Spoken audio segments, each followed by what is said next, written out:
તો કેમ છો મિત્રો? આજ થઈ છે 8 એપ્રિલ। બહુ દિવસ પછી વિડીયો નાખું, ટાઈમ નહીં મળતો। અત્યારે ઉનાળામાં ચાલુ થતાની સાથે જ કંઈક હવે ગુલાબની હાલત પણ આવી ખરાબ થવા માંડી છે। ચિંતા નહીં કરવાની, રહેવાનું એવું બધું। તો આપણે બને એટલી કોશિશ કરવાની, બરાબર। આપણા ગુલાબ બહુ દિવસ પછી આ જો ગ્રાફ્ટ કર્યું હતું એ તો સક્સેસ થઈ ગયું છે। મેં કીધું આજે આખી પણ શું છે, આમાં બ્લાઇન્ડ શૂટ આવી ગઈ એટલે આગળ વધી નથી। હા, અને એના સિવાય બી એક કરી હતી આપણે, જો આ રહીએ એ ગ્રાફ્ટ આપણું સક્સેસ થઈ ગયું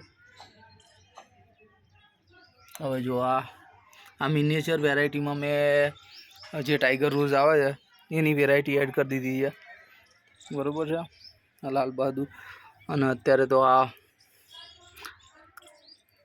પ્રેગ્નન્ટ પ્લમ્પની હાલત તો બહુ ખરાબ, કારણ કે બહુ નાજુક ફૂલ આવે છે એટલે ચાલશે। એડિનિયમ પણ અત્યારે એડિનિયમની સિઝન છે, જો કેટલા બધા ફૂલ છે એડિનિયમના। એડિનિયમ તો અત્યારે એની ફૂલ પેલી આપણી જેને જગ્યા ફૂલ હોય, જો આ ગુલાબ જુઓ તમે, જેને વેલનો શોખ હોય એ વેલ લગાવજો, કારણ કે આ ને બહુ મોટી થાય છે અને બહુ જલ્દી વધે। પછી આ છે બ્લેક લેડી,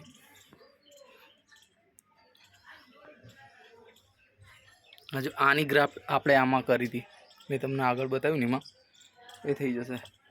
ઝુમિલિયા અત્યારે બહુ જ ખરાબ હાલત છે, પણ અત્યારે ડબલ ડિલાઇટ આ રીતે કંઈક ખીલ્યો છે। ભગવો એ કંઈક આ રીતે ખીલેલો છે, જુઓ આ રીતે ખીલે છે।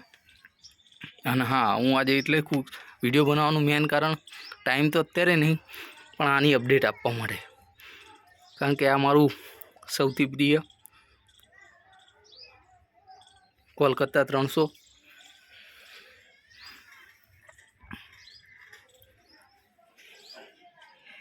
અત્યારે જ બધાને પાણી છાંટી દીધું છે। અને હા, એડિનિયમમાં અત્યારે ખાસ ધ્યાન રાખજો, બહુ ઉનાળામાં પાણી નાખતા નહીં તો હાલત બહુ જ ખરાબ થવાની છે। હવે મારું જો મેં આમાંથી આના ગ્રાફ્ટ કર્યા હતા, પણ જો પાણી હું હતો નહીં, 4 દિવસ બહાર હતો, ઘરનાએ દરરોજ પાણી નાખ્યું એટલે આ જુઓ તમે નીચેથી સડવાનું ચાલુ થઈ ગયું।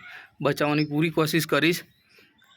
કોઈ પણ એડિનિયમ હોય, સાદું હોય કે ગ્રાફ્ટેડ હોય, તમે ઘર બી કર્યું હોય તો ખાસ ધ્યાન રાખજો, પાણી એને 2-3 મહિને જ આપવાનું। તમને એમ થશે કે ઓહો આટલી ગરમી, હા આટલી ગરમીમાં પણ 2 થી 3 મહિને ધરીને એક વખત આપી દેવાનું, પછી આપવાનું નહીં।